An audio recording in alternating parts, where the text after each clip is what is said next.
Paramashivoham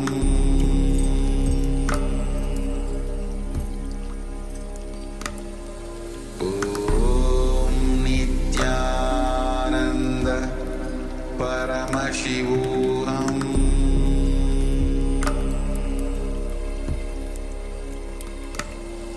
Om Nityananda Paramashivoham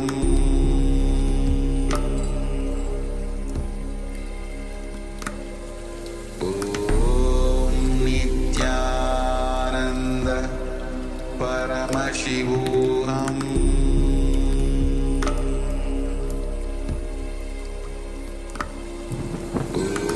Om Nityananda Paramashivoham Om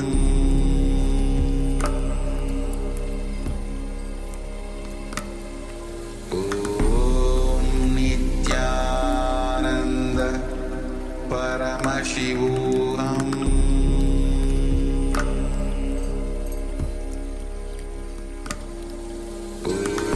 Om Nityananda Paramashivoham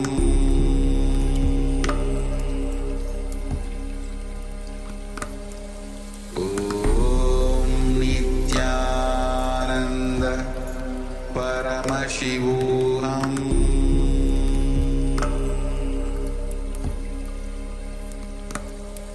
Om Nityananda Paramashivoham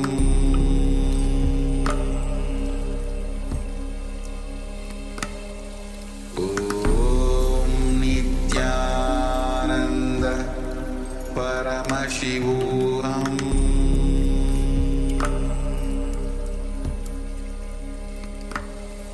Om Nityananda Paramashivoham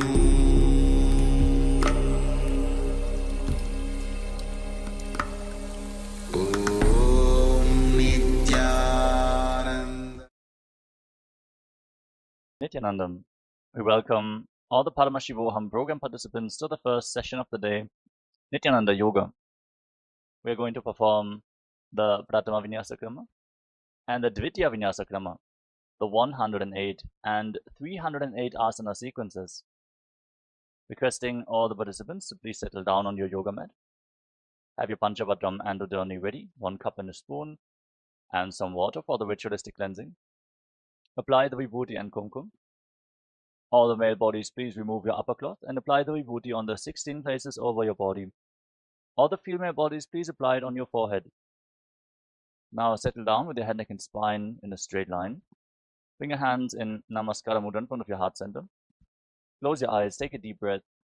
Visualize Swamiji in your inner space as we open this session with the Satguru Vandanam. Nityanandam Paramasukharam Kevalam Jnanamurtim Dvandvatitam Gagana Sarusham Tadpamasyadilaksham Ekam Nityam Vimalamachalam Sarvadi Sakshibhutam Bhavatitam Trigunarahitam Sadgurum Tam Namami. Next, we are going to invoke Paramashiva's presence by chanting the Shiva Mula mantra, Om Ham Haum Shivaya Namaha 11 times. Please follow along internally. Om Ham Haum Shivaya Namaha. Om Ham Haum Shivaya Namaha. Om Ham Haum Shivaya Namaha. Om Ham Haum Shivaya Namaha. Om Ham Haum Shivaya Namaha. Om Ham Haum Shivaya Namaha. Om Ham Haum Shivaya Namaha. Om Ham Haum Shivaya Namaha. Om Ham Haum Shivaya Namaha. Om Ham Haum Shivaya Namaha. Om Ham Haum Shivaya Namaha. Next, we are going to perform the Tadvachamanam, the ritualistic cleansing. Take your Panchavatam and Udani. Keep your right hand in the Gokarana Mudra in the shape of a cow's ear. Take one Udani, 1 spoon of water, and pour it into your right palm. Each time the word Swadha is chanted, sip the water from the bottom of your right palm.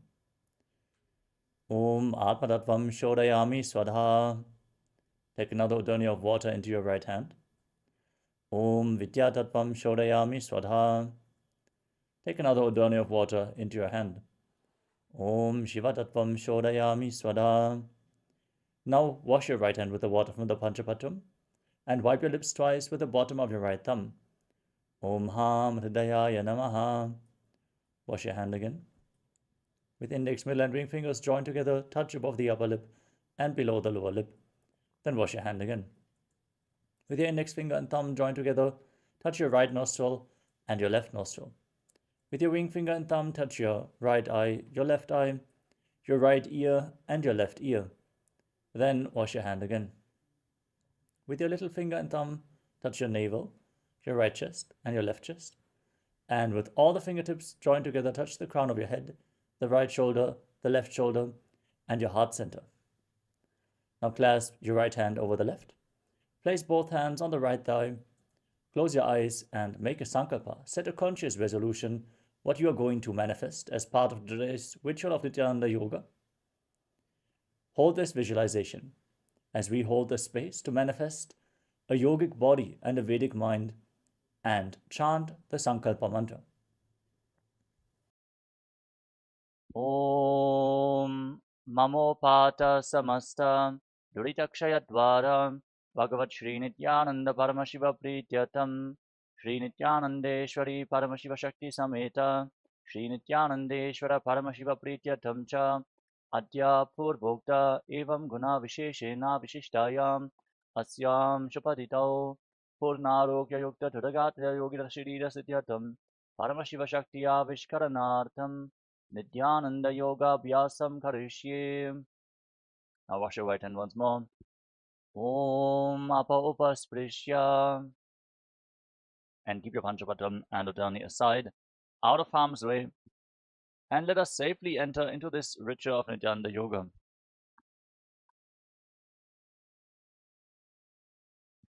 Starting off with the first asana of the sequence, Sukhasana. Sit in a comfortable cross-legged position and keep your head, neck, and spine in a straight line. Place your hands on top of the knees in Bindu Mudra with index fingers and thumbs together. Engage Mahamudra Bandha, all 3 bandhas. The root lock, Mula Bandha, contracting the perineal floor and pulling it inwards. Uddiyana Bandha, contracting the abdominal muscles above and below the navel and pulling your stomach in and up towards your spine. And the Jalandhara Bandha, the throat lock, tucking your chin to the chest firmly while internally contracting your throat muscles. Again, all the 3 bandhas form Mahamudra Bandha. Now visualize Lord Shiva in your inner space and breathe in Samana Kumbhakam.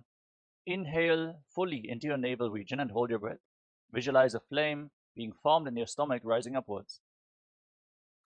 And internally chant the first japa of the sequence, Soham. Visualize the japa rotating around your throat in a circular manner, cleansing your Vishuddhi chakra and activating Vak Shakti, the power of speech. As we enter into the first asana of the sequence, Sukhasana. Sukhasana. Tat Sukhasanamityuktam Ashaktastatsamacharet Asanam Vijitam Yena Jitam Tena Jagatrayam. Parvatasana. Now place your feet on top of opposite thighs. Sit in Padmasana, the lotus posture. Join your palms in Anjali Mudra and raise them up above your head. Engage Mahamudra Bandha, all 3 bandhas, root lock, abdominal lock, and throat lock as you visualize yourself as Mount Kailash in Parvatasana. Athavakshe Mahadeva Parvatasana Mangalam Yatkritva Sthira Rupi Syat Shatchakradi Vilopanam. Adibhasana. Now extend your feet away from the body. Join the soles of the feet together. Interlock your hands behind your back in Parasha Mudra. Gaze towards the tip of your nose as you lean forward and down. Place your forehead on the ground behind your heels. Engage Mahamudra Bandha, all 3 bandhas, and visualize Swamiji in your inner space. पूरवविधियाहु मे जानो उभय पगथली संपुट ठानो विष्टुपछेदो भू करल्याभो दक्षिण करसो वाम गहावो Nadi Bhavasana. Now rise up and extend your arms out in front. Cup your palms and place them on the ground in front of the feet as you place your forehead once more on the ground behind the heels. Gaze towards the tip of the nose. Engage Mahamudra Bandha, all three bandhas, and visualize yourself as a snake. पूरब विधि परि आगाने नीचो हो भी कहू निपनास्यो लगागी हाथ आगाने धरती लगावे पसारी दो वो हाथ की अंजुली करे कोकिलासना. Now rise up. Bring your hands into Prana Mudra. Extend index and middle fingers and hold on to little and ring fingers with your thumbs. Then catch your big toes. Extend your legs forward and up straight. And then cross your legs into Padmasana and lean forward and down onto your elbows. Engage Mahamudra Bandha and visualize yourself as a bird. अथान्यदासनं वक्ष्ये येन सिद्धो भवेन्नरः अकस्मात् वायुसञ्चारं कोकिलाख्यासनेन च. नेतियासना. Rise up.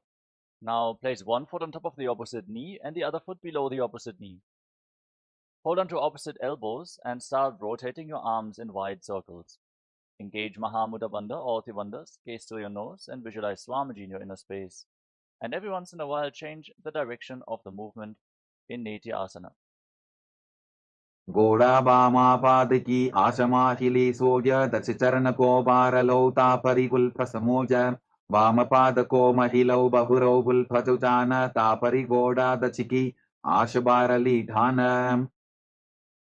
गजासना. Now place your palms flat on the ground in front of you and raise your hips up high. Scoop your head and chest forward and down again and again as you pull your stomach in and up in Uddiyana Bandha. And visualize yourself as an elephant in Gajasana, the elephant pose.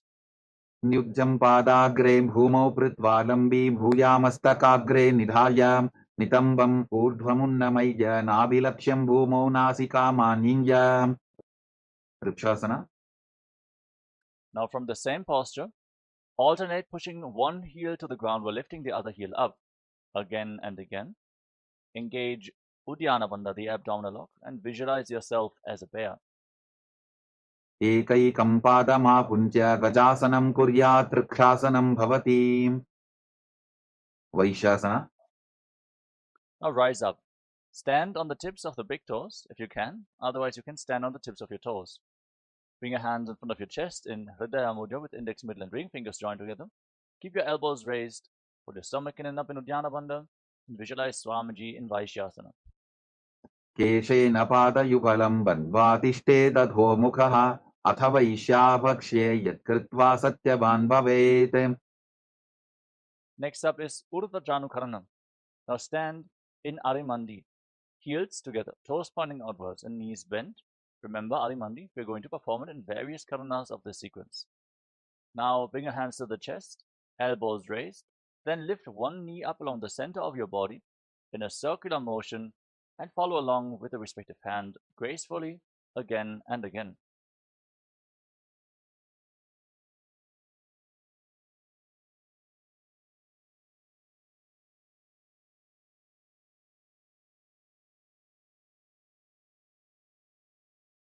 बाललिङ्गासना.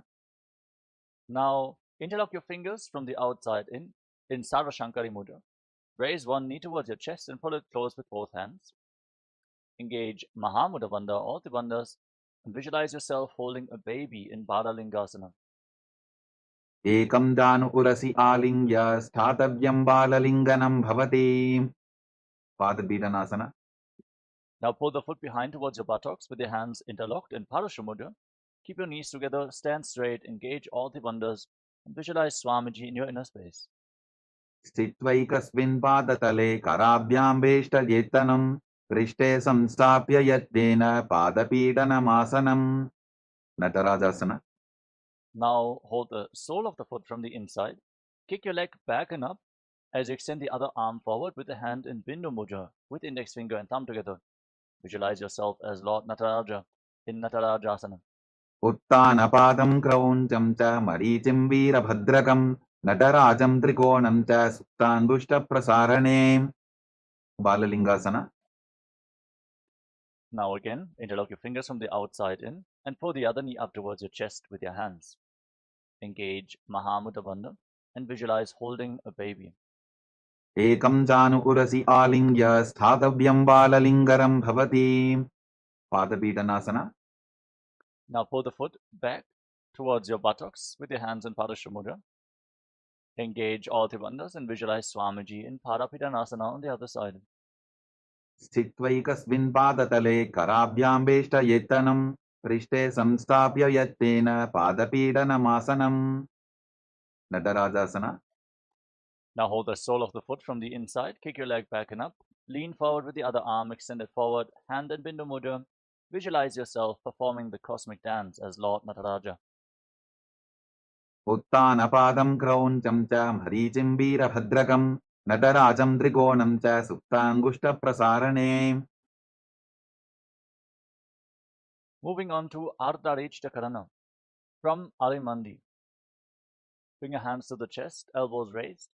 Then step the right foot behind the left foot and swing your right arm back and forth like a pendulum. Gracefully move your fingers one by one. Then place your right hand over top of your nose, uncross your ankles, and step the left foot behind to repeat the movement on the other side.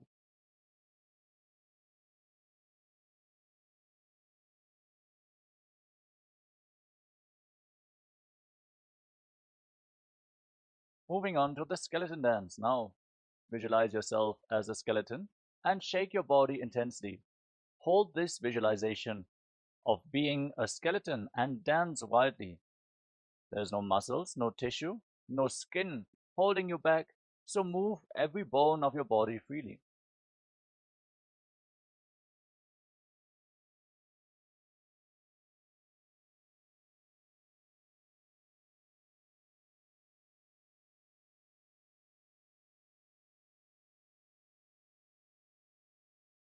Next up is Kati Chinna Karana from Arimandi. Cross your arms over top of your head with the palms facing back. Turn your body to one side and open up your arms over top of your head. Return to the center, cross your arms, open them up to both sides again and again as you follow along with your breath.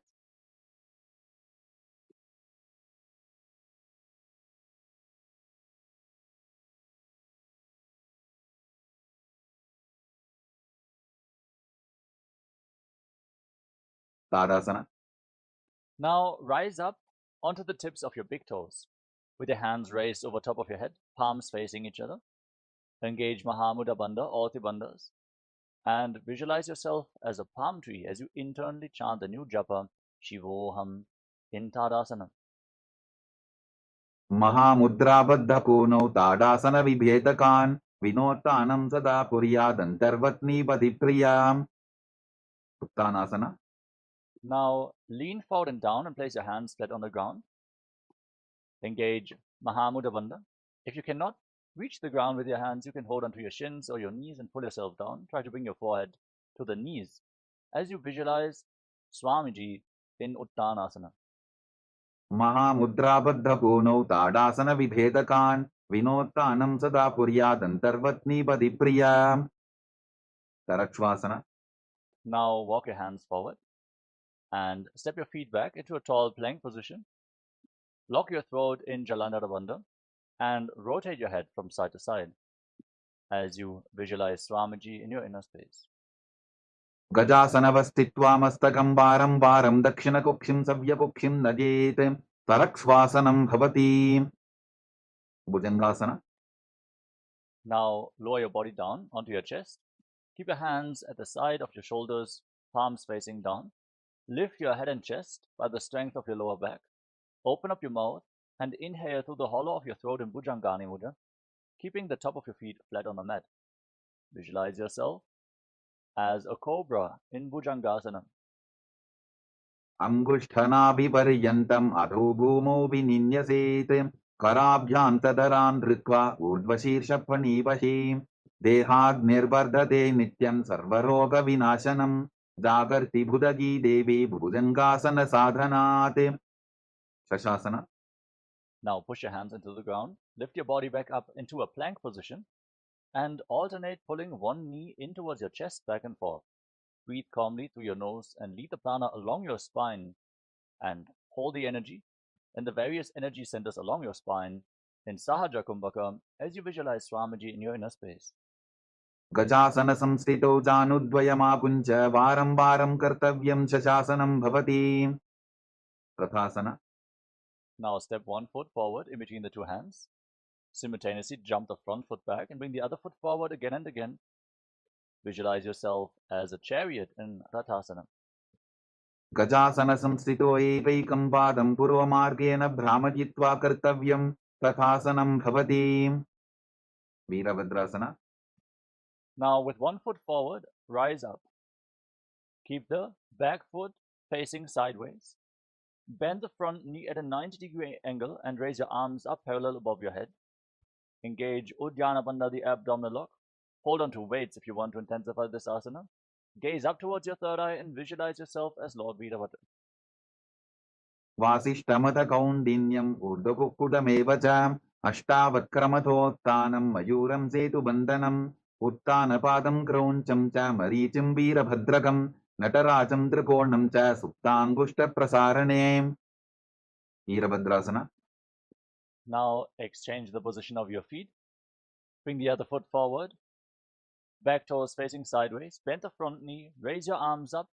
Holding on to weights if you want to intensify this asana. Engage Uddiyana Bandha. Gaze to your third eye. And visualize yourself with 8 arms as Lord Veerabhadra. In Veerabhadrasana on the other side. वासिष्ठमथ कौण्डिन्यम् ऊर्ध्वकुक्कुटमेव च अष्टावक्क्रमथोत्थानं मयूरं सेतुबन्धनम् उत्थानपादं क्रौञ्चं च मरीचिं वीरभद्रकं नटराजं त्रिकोणं च सुप्ताङ्गुष्ठप्रसारणे vrikshasana. Now stand on one foot and raise the other foot towards the inner opposite thigh. Join your palms in Anjali Mudra and raise your arms up straight above your head. Engage Uddiyana Bandha, the abdominal lock, and visualize yourself as a tree. वामोरुमूलदेशे च याम्यं पादं दिधार्यतु तिष्ठेत्तु वृक्षवद्भूमौ वृक्षासनमिदं विदुः गव्रासना. Now bring the raised foot on top of the opposite hip and join your palms in Namaskara Mudra in front of your heart center. Visualize yourself as Lord Garuda as you stand straight on one leg in Garudasana. गरुडासनमावक्ष्ये येन ध्यानं स्थिरं भवेत् सर्वदोषाद्विनिर्मुक्तो भवतीह महाबली एकपादमुरो बद्ध्वा एकपादेन दण्डवते जङ्घापादसन्धिदेशे जानुभ्यग्रं व्यवस्थितः vrikshasana. Now exchange the position of your feet. Raise the other foot towards the inner opposite thigh. Join your hands in Anjali Mudra and raise your arms up over top of your head with the elbows straight. Engage Uddiyana Bandha and embody the strength, stability and groundedness of a tree in Vrikshasana, the tree pose. वामोरुमूलदेशे च याम्यं पादं निधार्यतु तिष्ठेत्तु वृक्षवद्भूमौ वृक्षासनमिदं विदुः ब्रह्मासना. Now bring the raised foot on top of the opposite hip and your hands in Namaskara Mudra in front of your heart center. Feel the weight of huge wings on your back as you visualize yourself as Lord Garuda in Garudasana. गरुडासनमावक्ष्ये येन ध्यानं स्थिरं भवेत् सर्वदोषाद्विनिर्मुक्तो भवतीह महाबली एकपादमुरो बद्ध्वा एकपादेन दण्डवते जङ्घापादसन्धिदेशे जानुभ्यग्रं व्यवस्थितम् त्रिकोणासना. Now step one foot forward and the other foot far back with your back toes facing sideways. Extend your arms out parallel to the ground and lean forward and down. Place one hand by the front foot, the other arm pointing up to the sky. Keep your shoulders aligned and gaze up along the raised arm as you visualize yourself as a triangle. उत्थानपादं क्रौञ्चं च मरीचिं वीरभद्रकं नटराजं त्रिकोणं च सुप्ताङ्गुष्ठप्रसारणे त्रिकोणासना. Now rise up, rotate your feet, lean down towards the other side, bring the other hand to the foot, gaze up along the raised arm and visualize yourself as a triangle in Trikonasana, the triangle pose. उत्थानपादं क्रौञ्चं च मरीचिं वीरभद्रकं नटराजं त्रिकोणं च सुप्ताङ्गुष्ठप्रसारणे. Now rise up and come back to Arimandi position. Heels together, toes pointing outwards and knees bend. Bring your hands in front of your chest with the palms facing each other. Then raise one heel off the mat. Stomp the raised heel down, lift the other heel up, and exchange the position of your hands in front of your chest again and again in Nikuttaka Karana.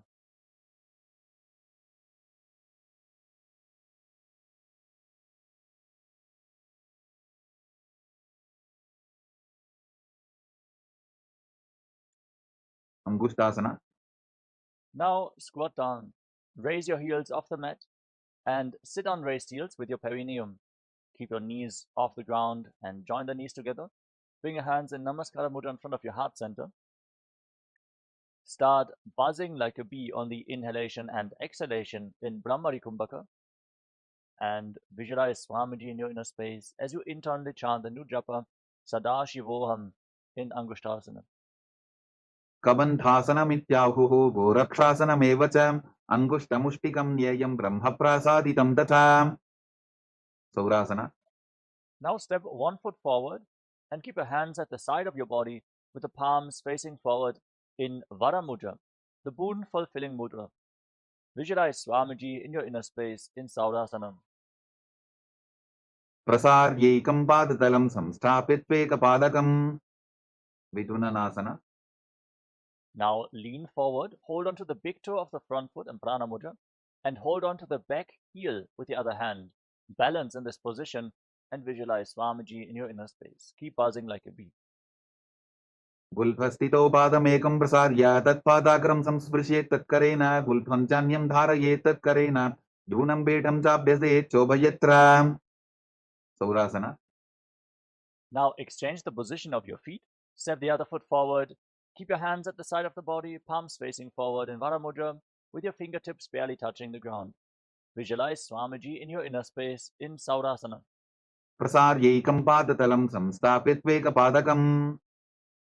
Vidunanasana. Now lean forward and down. Catch the big toe of the front foot and the heel of the back foot. Balance and visualize Swamiji in your inner space. Gulphastito padamekam prasadya tatpadakram samsprishyet tatkarena gulpham chanyam dharayet tatkarena dhunam betam chabhyaset chobhayatra. Brahmajuram kushasana. Now step both feet in towards your body. Sit on raised heels and separate your knees. Place your hands on top of the knees with the palms facing up. Lock your throat in Jalandhara Bandha and gaze through the gap between the palms in Shambhavi Mudra with your eyes open wide, not blinking. Actually gaze inwards with your eyes open wide. Experience eternity as you visualize Swamiji in Brahmajurankushasana. Dobu pranapani hoye vaise edi dobu dani vaise korabakatalya ki mahili ayusa mahera shemili. Kapilasana. Now drop your knees to the ground. Keep your toes tucked and sit on raised heels. Place your hands flat on your thighs and pull your stomach in and up in Uddiyana Bandha. Gaze towards the tip of the nose and visualize yourself as sage Kapila Muni, the founder of Mahanidvani Akara, our Akara, in Kapilasana. Ubhai pakathali samatharaave tinako mahili kor milave pranapani kukar hoye vaise edi dobu joni nivaise. Bhadrakorakasana. Now, maintain your body in the same position. Shift your gaze up towards your third eye and visualize Swamiji in your inner space, the Supreme Pontiff of Hinduism, Mahamandaleshwara of Mahanidvani Akara, in Bhadrakorakasana. Dobu pakatali samputkare koravarili bhuparidhare koravarili raphe aise tapari mooladvaridi kibese. Suryasana. Now raise your knees off the ground and join the soles of your feet together. Keep the knees wide apart. Join your thumbs and little fingers and open up your palms resembling a lotus flower in Padma Mudra. Raise your arms up over top of your head and gaze up through the gap between the palms as if you're offering flowers to Lord Surya. Engage Uddiyana Bandha, the abdominal lock, and visualize Lord Surya in your inner space. एडी दोबो बुता दरियाने फना पानी बैठक पुन निठाने गोड़ा जंगा अधर करी रहे आडे वाम इसी विधि कहे. Mandukasana. Now drop your knees to the ground. Place the top of the feet flat on the mat, and sit in between your heels with your toes touching behind your back. Place your hands on your knees. Push your tongue up flat against the palate of your mouth in Manduki Mudra. Gaze towards your third eye and breathe calmly through your nose in Sahaja Kumbhaka as you visualize yourself as a frog. पादतलौ पृष्ठदेशे अङ्गुष्ठे द्वे च संस्पृशेत् जानुयुग्मं पुरस्कृत्य साधयेन्मण्डुकासनम् उत्तानमण्डुकासन. Maintain your legs in the same position. Bring your arms up and cross them behind your back, holding onto opposite shoulders. Push your elbows against your head. Engage Uddiyana Bandha. Gaze towards your third eye. Push your tongue up in Manduki Mudra and visualize yourself as a frog in Uttana Mandukasana. मण्डुकासनमध्यस्थं कूर्पराभ्यां धृतं शिरः एतद्भ्येकवदुत्तानम् एतदुत्तानमण्डुकम् सिंहासन. Now cross your feet and sit on the raised heel. Keep your knees slightly separate. Place your hands flat on top of the knees. Gaze towards the tip of your nose and stick your tongue out. Exhale forcefully through your mouth again and again. Roar like a lion in Simhasana. दक्षिणं सव्यपुल्भेन दक्षिणेन तथेतरम् हस्तौश्च जान्वो संस्थाप्य स्वाङ्गुलीश्च प्रसार्य च भद्रासन.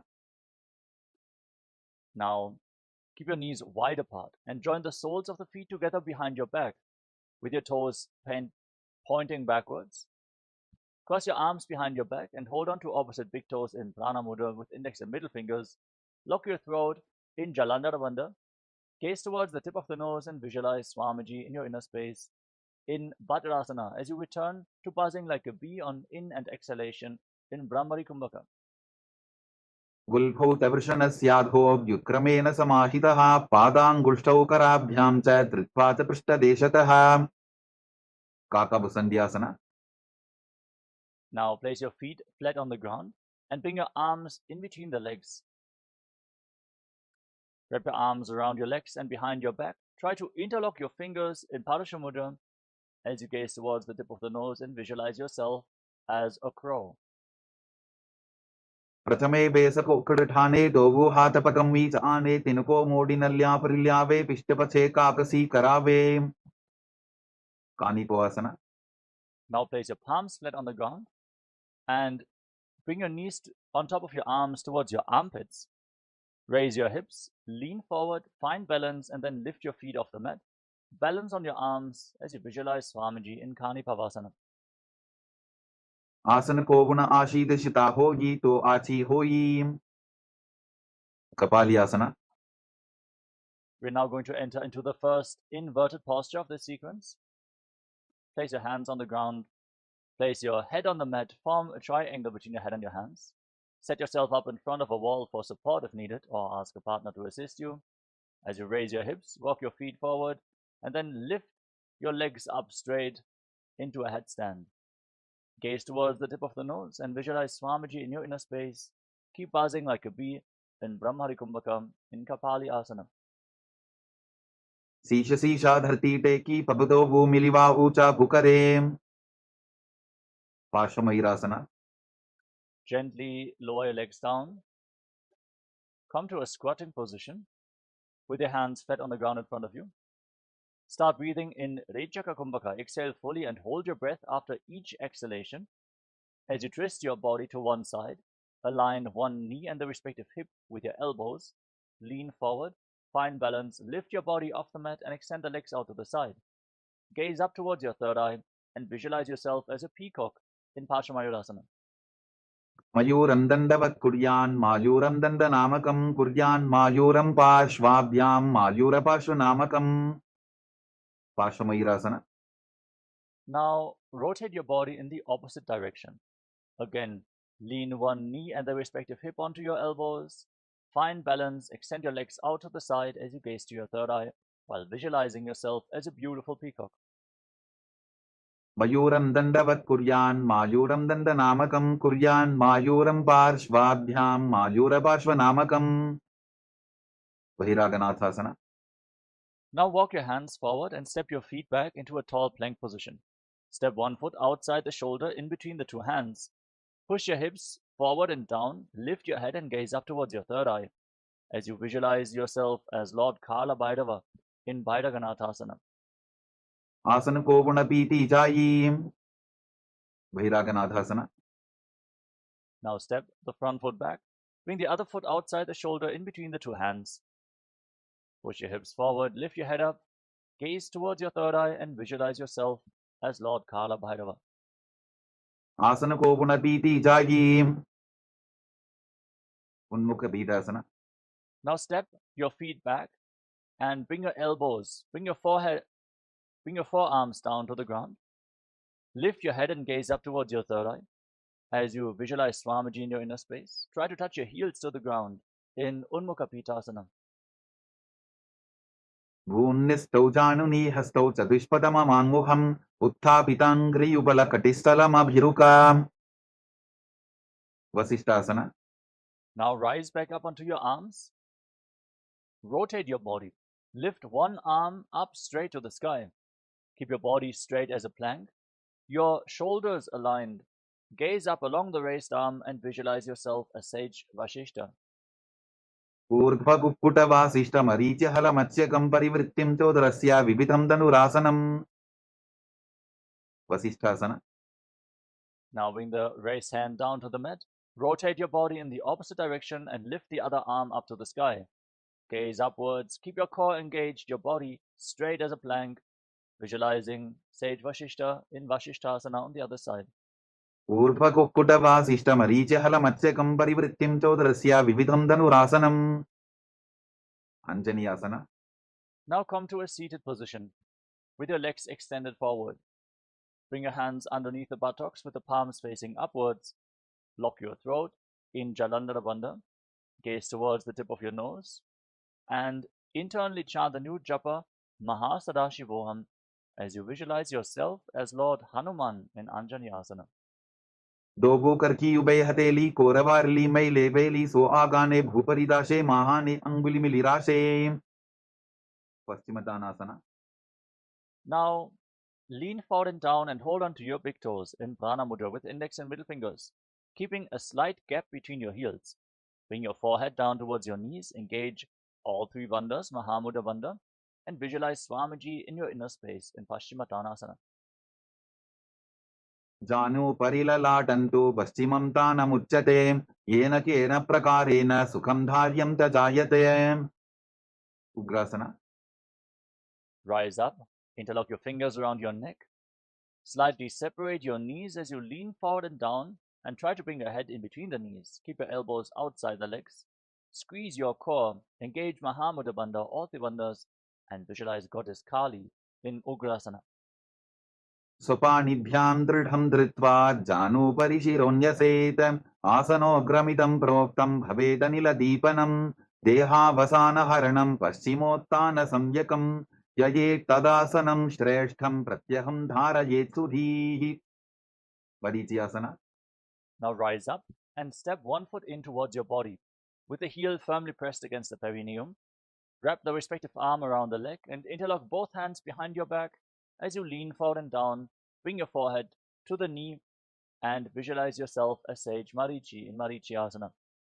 उत्तानपादं क्रौञ्चं च मरीचिं वीरभद्रकं नटराजं त्रिकोणं च सुप्ताङ्गुष्ठप्रसारणे. Mahamudrasana. Now rise up, drop the raised knee to the side with the heel firmly pressed against your perineum. Lean forward and down and hold onto the front foot with both hands.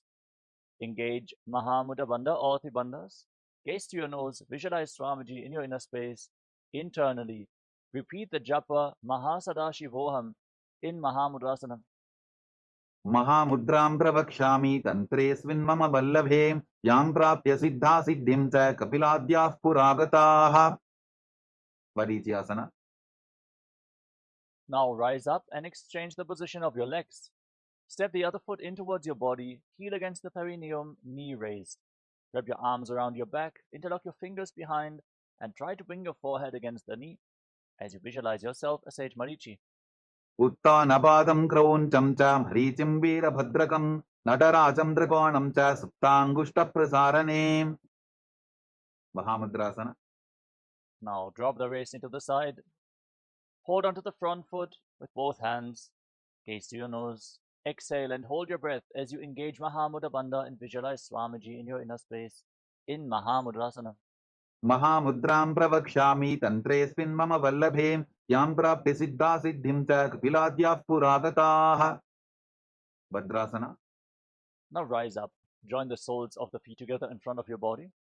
Interlock your fingers around your toes and pull your heels against your perineum. Gaze up towards your third eye. Try to bring your knees to the mat. Push them down by the strength of your groin as you visualize Swamiji in your inner space in Bhadrasana 2.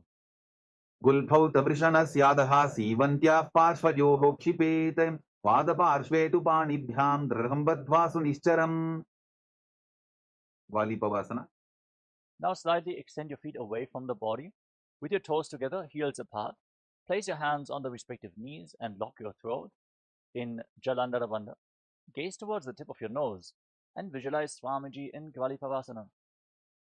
पूरवचर पिटचोक कख्यो सोही वाही बिटी चोकी जे सोई जामे AD भिन्न जराशे अंगुल 8 अंतरो राशे.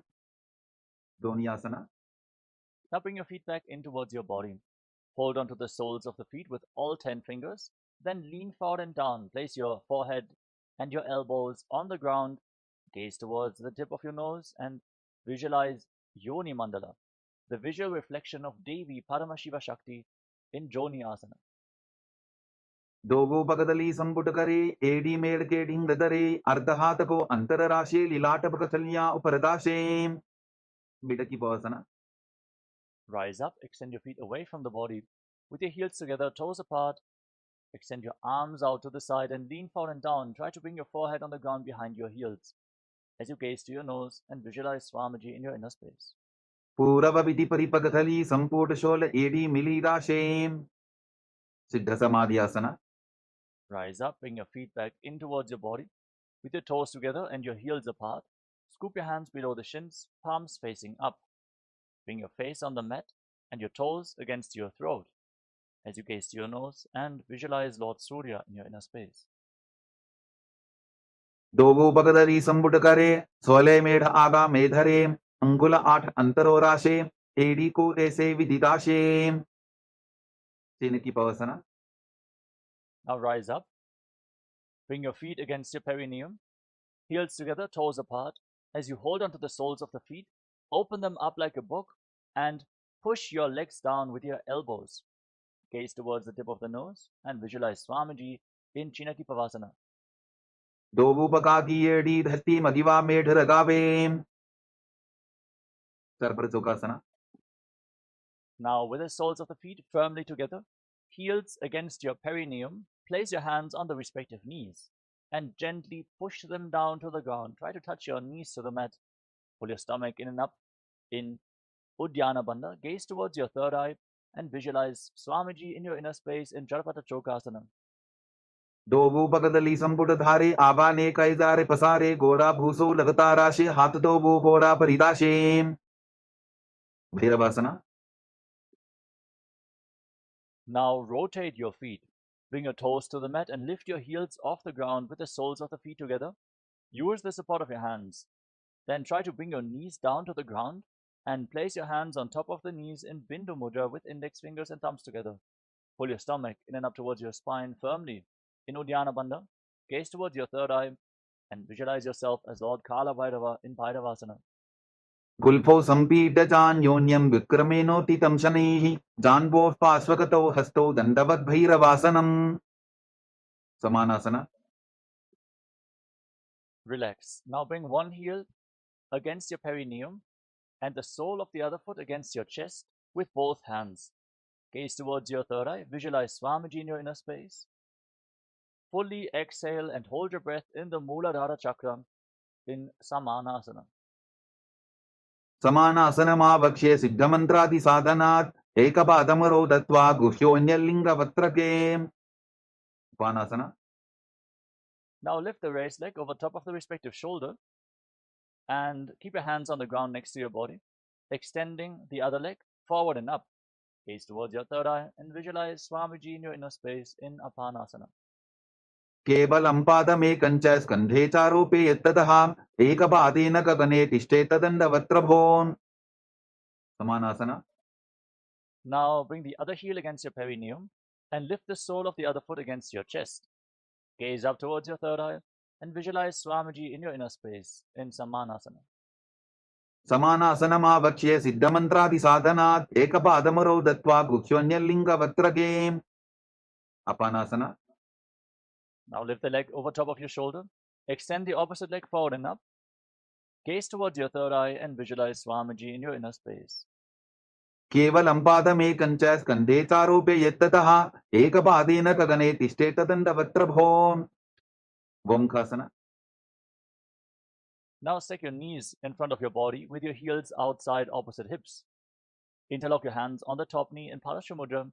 Gaze towards the tip of the nose and inhale through your teeth, making a hissing sound on the inhalation, exhaling through the nose. Internally chant the new japa, Om Nityanandoham, as you visualize the face of a cow in Gomukhasana. सव्ये दक्षिणबुल्फन्तो पृष्ठपार्श्वेन योजयेत् दक्षिणेऽपि तथा सव्यं गोमुखं गोमुखं यथा. Anasuyasana. Now hold on to your big toes in Prana Mudra with index and middle fingers. Pull your stomach in and up towards your spine in Uddiyana Bandha and visualize yourself as Rishika Anasuya. दक्षिण कोटो नीचो ठाने बाबों ताके ऊपर आने घोड़ा संधि मिलावे भारी आडा पद बुनिदे संधि पसारी. Anusuyasana 2. Now interlock your hands behind your back in Parasha Mudra and lean forward and down. Bring your chin over your knees and try to touch your nose to the mat. As you fix your gaze at the tip of the nose, visualize yourself as Rishika Anasuya. जीमना कोता की संधि उपरिटा बागोड़ा की संधि मिलाई राशे घोड़ा से उले पकतल्यारो आरवाई सुधा राशे. Garvasana 2. Now rise up, place the right foot flat on the mat with the left heel against your perineum. Place your hands on the respective knees, gaze towards the tip of the nose and visualize yourself as Lord Garuda. दावो पकमोड़ी येडी बाहिला बुल्फमूलद्वारनी सैदे. Naradasana. Now sit on the heel, interlock your hands around your neck and twist your elbows outside the raised knee. Gaze up towards your third eye and visualize yourself as sage Narada in Naradasana. पिष्टिजवाम वक्दली केरी भूपरिता हिलवा वेभेरी घोड़ा सुरो फनो है जोगी छिपाशिती राशे सोगी. मत्स्यपीठकासना. Now place the left foot on top of the right thigh and raise the right knee. Wrap your arms around your legs. Hold on to the right big toe with your hand in Prana Mudra and hold on to the right shin with the left hand.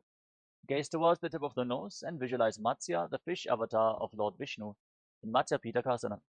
Women वामाङ्गुष्टन्तो गृहीतं मज्जपीठकं योरि वामेन संबीज्य मेढ्रादुपरि दक्षिणम्.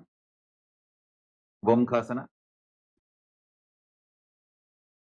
Now, once more, stack your knees in front of the body with the other knee on top this time. Place your hands interlocked on the top knee.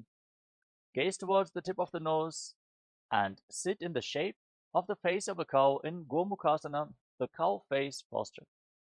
सव्ये दक्षिणबुल्फन्तो पृष्ठपार्श्वेन योजयेत् दक्षिणेऽपि तथा सव्यं गोमुखं गोमुखं यथा. Anasuyasana. Now hold on to your big toes in Prana Mudra with index and middle fingers. Pull your stomach in and up towards your spine, firmly in Uddiyana Bandha. Gaze to your nose and visualize yourself as Rishika Anasuya. दक्षिण कोटो नीचो ठाने बाबों ताके ऊपर आने घोड़ा संधि मिलावे भारी आडा पद बुनिदे संधि पसारी.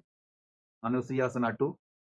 Hold the visualization as you interlock your hands behind your back, lean forward and down, and bring your chin over the knee, the nose to the mat. Gaze towards your nose in Anasuyasana 2. जीमना कोता की संधि उपरिटा बागोड़ा की संधि मिलाई राशे घोड़ा से उले पकतल्यारो आरवाई सुधा राशे. Garvasana 2. Now rise up. Place the sole of the right foot on the mat, the right knee raised against your chest.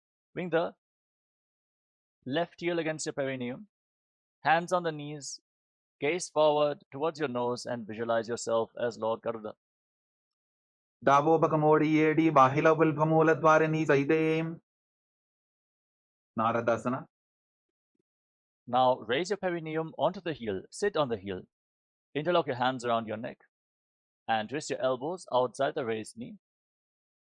Gaze up towards your third eye and visualize yourself as sage Narada in Naradasana. Pishtijavam Vagdalikeri Bhuparita Hilava Veperi Goda Sudo Phano Hejogi the Chipashitira Shesoyi Matsipitaka asana. Now place the right foot on top of the left thigh. Hold on to the left big toe and shin. Gaze towards the tip of the nose and visualize Matsyavatara of Mahavishnu in Matsya Pitakasana. Vamena Vamangushtanto Grihitam Matsyapitakam Yori Vamena Sambhidya Mehdrathupari Dakshinam Matsyendrasana.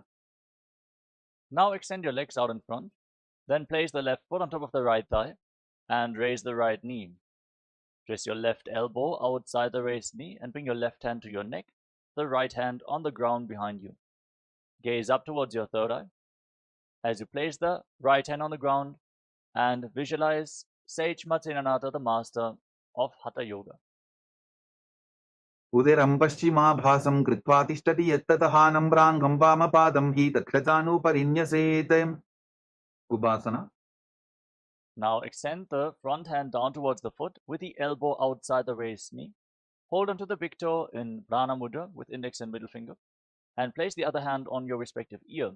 Twist your spine, gaze back and up towards your third eye and visualize yourself as a camel in Kubasana. Asana Koguna Jholo Jaye Matsyendrasana 2. Now drop the hand from the ear to the ground behind you. Keep holding onto the front foot, twist your spine even more. Gaze up towards your third eye and visualize Sage Matsyendrasana. Vatsendrapitham Dadara Pradiptim Pratandara Pandala Khandanastram Abhyasata Kundalini Prabodham Dandasthiratvam Hidatati Pumsam Matsyendrasana. Now extend your legs out in front. Exchange the position of your feet. Place the right foot on the left thigh. Raise the left knee. Twist your right elbow outside the raised knee with a hand by the neck and the left hand on the ground behind you. Gaze up towards your third eye and visualize Sage Matsyendrasana. Uderam Paschimabhasam Kritva Tishtati Yattataha Nambrangam Vamapadam Hi Tatkhajanu Ubasana. Now extend the front hand down towards the foot. Hold onto the big toe in Prana Mudra and place the other hand on your ear as you gaze to your third eye and visualize yourself as a camel. Keep hissing through your teeth in Shitkari Kumbhaka. Asana Koguna Jholo Jaye Matsyendrasana 2. Now place your hand from the ear to the ground behind you. Twist your spine even more. Gaze towards your third eye and visualize Sage Matsyendrasana, the master of Hatha Yoga in Matsyendrasana 2. Vatsendrapitham Dadara Pradiptim Pratandara Pandala Khandanastram Abhyasata Kundalini Prabodham Dandasthiratvam Hidatati Pumsam Padmasana. Now place your feet on top of opposite thighs. Sit in the lotus posture. Place your hands flat on your knees, palms facing down. Gaze towards the tip of the nose. Roll your tongue up and stick it out of your mouth. Inhale through the rolled up tongue like a tube. Exhale through the nose in Shitali Kumbhaka. Engage Mahamudra Bandha, all the bandhas. Internally chant the new japa, Om Nityananda Mahasadashivoham, as you visualize yourself as Lord Shiva in Padmasana.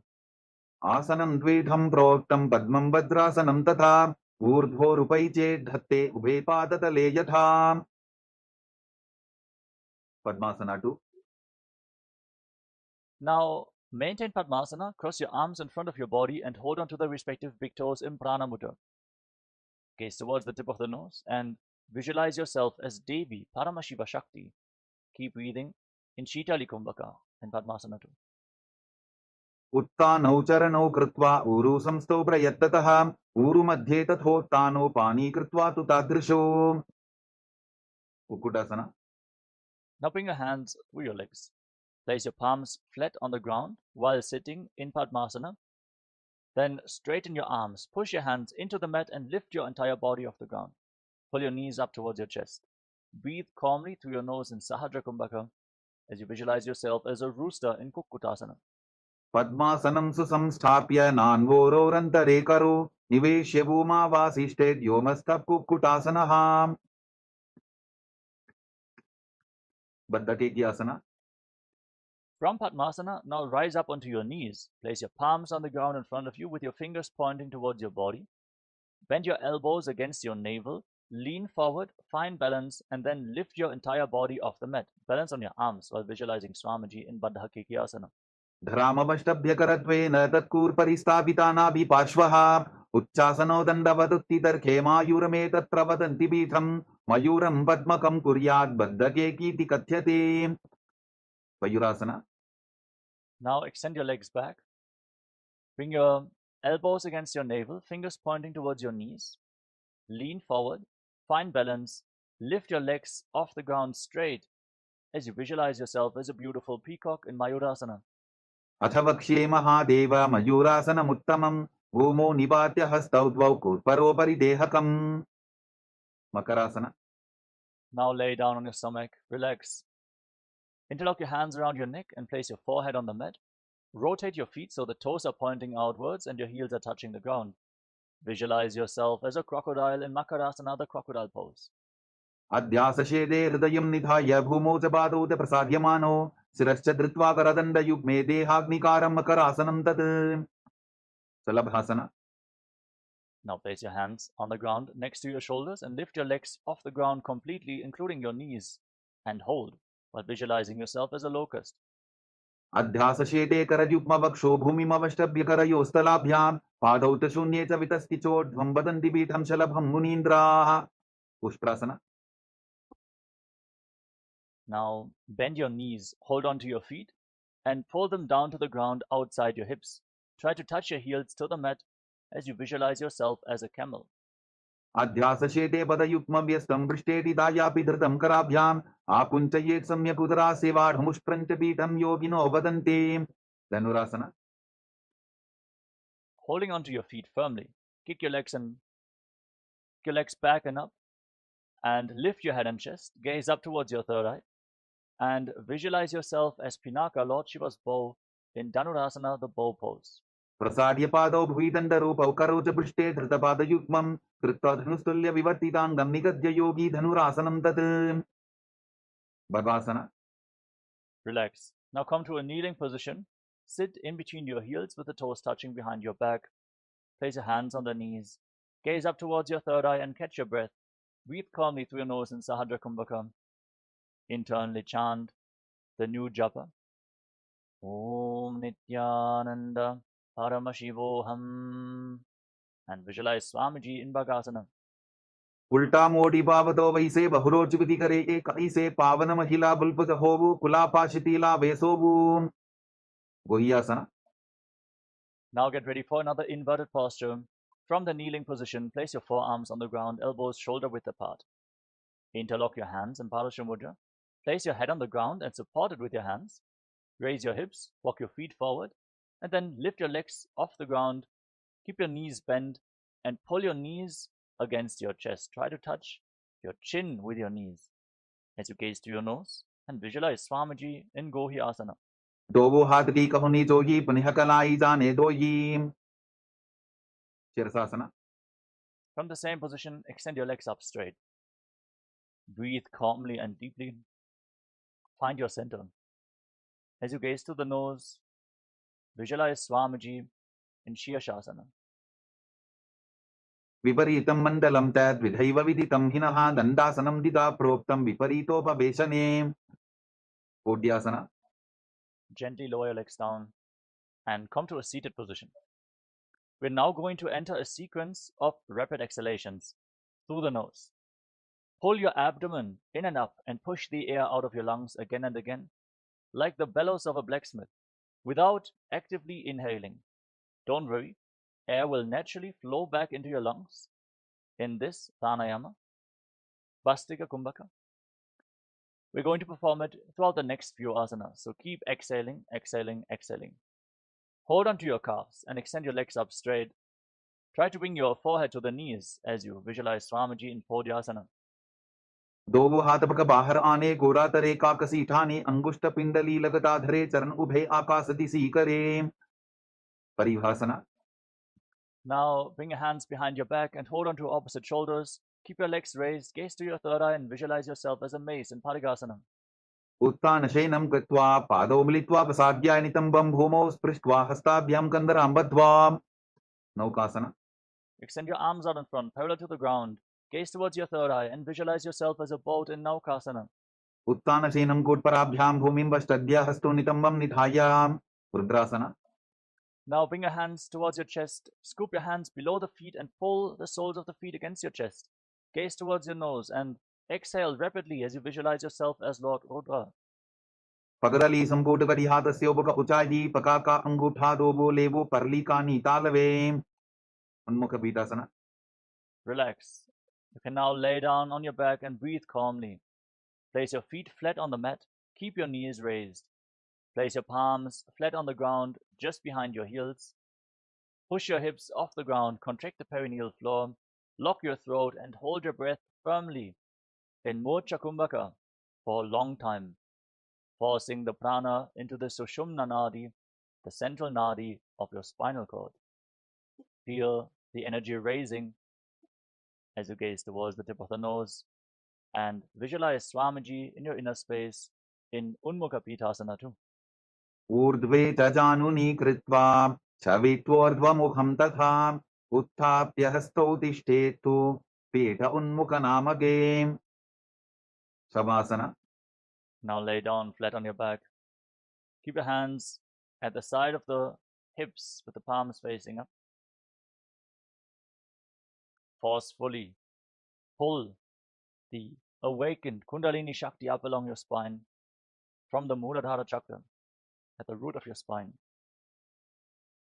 to the Swadhisthana, the Manipuraka, Anahata chakra, to the Vishuddhi chakra, the Anya chakra, the third eye, all the way to the Sahasrara chakra on the crown of your head.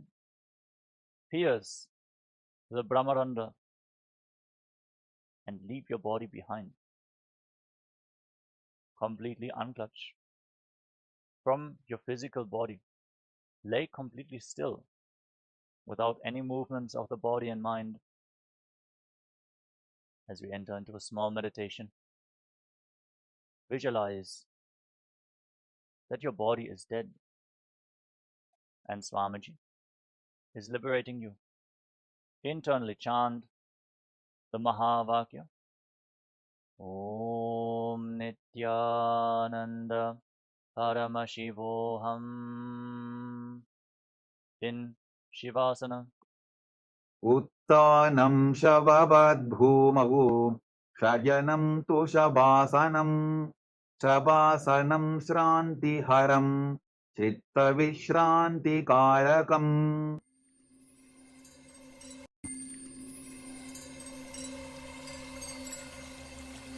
I welcome you all with my love and respect. Let you all open all your three eyes. Om Nityananda Paramashivoham.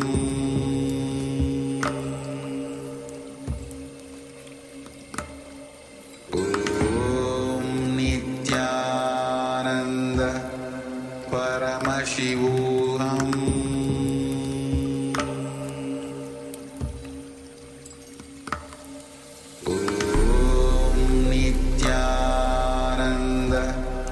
Paramashivoham.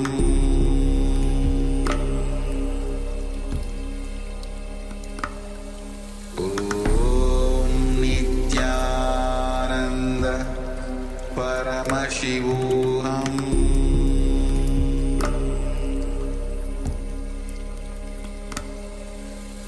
Om Nityananda Paramashivoham.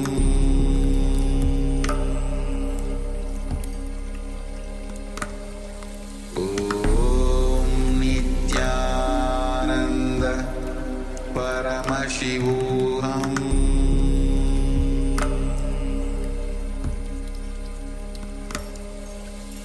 Om Nityananda Paramashivoham.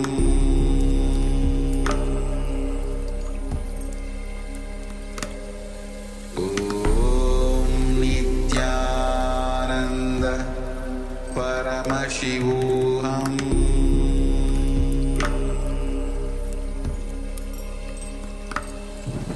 Om